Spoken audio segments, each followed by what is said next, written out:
Here's a question for you guys. What if the real Robin was in the Dark Knight trilogy? And no, not Robin John Blake, I mean the real Robin from 1940, Richard Grayson. We find out this week how Robin could be incorporated into the Burtonverse in the Batman '89 comic, but how could a faithful Robin have been incorporated in the Nolanverse? While some are skeptical of the idea, I thought of a way it could work. Back when I was the senior Batman correspondent for SuperHouse Podcast, I was asked what my ideal Batman movie would be. My pitch? An alternate sequel to The Dark Knight, with Robin's origin tying in thematically with Bruce's journey in Batman Begins. Check it out.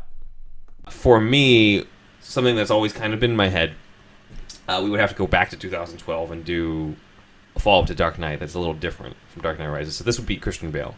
And the reason why is because we've seen his origin. We saw him after the aftermath of his parents. We've seen Joker. The training. We've seen him go up against Joker. We've seen him at the end of Dark Knight. You know, he had his faith in Harvey Dent. And Yeah. Harvey Dent dies. He goes off, is now known as the villain and everything like that.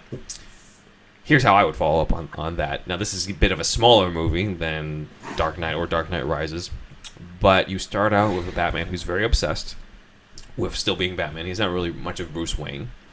And then you have him visit the circus. You know where this is going. Oh, yeah. And he sees the trapeze artists fall.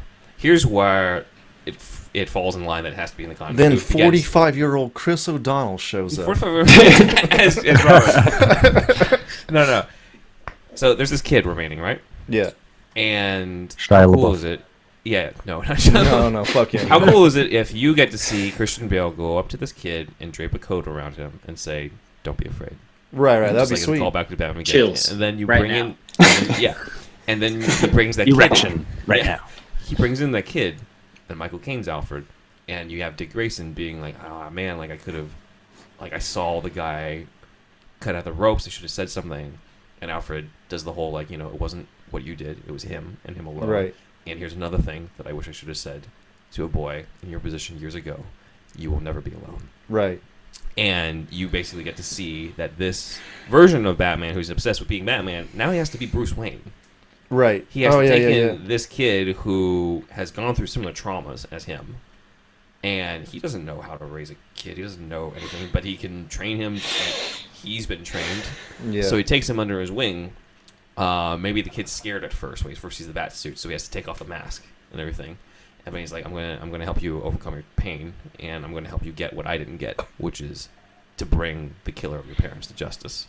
Because I was robbed of that, remember? Shit, yeah. This is good shit. So he God tells damn. him all the same stuff as Ra's al Ghul. Criminals are not complicated. Everything like Yeah. that. Here's how you become invisible. Here's how you fight 600 men and all Yeah. that stuff.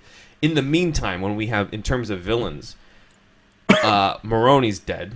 Falcone is in Arkham. So Oswald Cobblepot's taken over. Oh, shit. He's the okay. Penguin. He Yes. has these henchmen who Yeah. have all these henchmen have like, imagine them having these like helmet like bird masks. Beak helmets. Kind of like in the Telltale games, right? Uh-huh. So he has to go up against Penguin. Penguin's taking over the city and everything like that. And Batman goes out and goes to stop them. And Dick Grayson's like, I feel like I'm ready. And Alfred tries to stop him, and Dick Grayson goes out. He goes out and just kind of like a circus acrobat uniform. He knocks out one of the guys. And Penguin's radio comes on. He's just like, come in, what's going on? And Dick Grayson takes the mask, and he dons the bird mask. Oh. And he says, hey, Penguin, it's another bird. It's a robin. That's cool. Yeah. And so it ties into there. And now these movies didn't just have one villain; they had multiple villains. So this is where I bring in Waylon Jones. This is where I bring in Killer Croc. He's not a guy who works for Penguin. He's not the guy who kills Grayson's parents. He's the guy who's also at Haley's circus. Uh-huh. This is the origin of Killer Croc, just as like the origin of Robin. But Robin goes one way. Killer Croc's in the Freak Show. He's already Croc. Yeah. Uh-huh. Killer Croc goes. He's just called Croc. Uh-huh. To Dick Grayson, he's Mr. Jones. The Croc Man. Yeah. Visit the Freak He's Show. Mr. Jones. Yeah. Right. To Dick Grayson. And he sees the death of the Graysons, and he's just like, these mobster motherfuckers Uh-huh. keep coming in, and I want to protect us. And so Yeah. this is the origin of Killer Croc when he gathers all of them together, and he's going up against Penguin. And so, Batman had his Two-Face, Robin has Killer Croc as a Right. former friend who's now like a villain and everything like that. So you develop these characters where, like, Batman learns to become more like Bruce Wayne. He adopts this kid. This Right. kid gets to become the hero that he's always wanted to be. Killer Croc goes from being just some freak show at a circus to actually, like, being the villain that we know he is. And then Penguin basically goes from being at the top of the empire to getting completely destroyed by this dynamic duo, not knowing, like, who the fuck is this Robin and everything like that. And at the end, there's, like, legends and stuff. They're just like, there's more than one of them. Right. It's not just Batman anymore. There's something else out there. How many Batman are there? And suddenly, Dope. like, you see, like, the Robin adds to the legend of the Batman.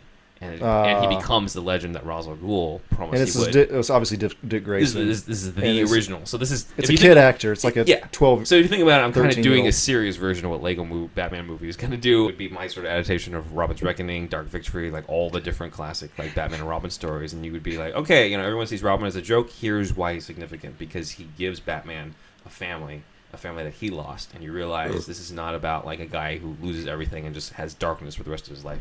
It's about a guy who rebuilds and he helps a kid rebuild, and together they can become what they're destined to be. That would legitimize it. Saviors of Gotham. Yeah. Yes. Thanks for listening, everyone. If you like this video, there are plenty of more pitch videos on the way. Just like, comment, and subscribe, and check out the podcast Superhero Stuff You Should Know with the link in the description below. Thank you.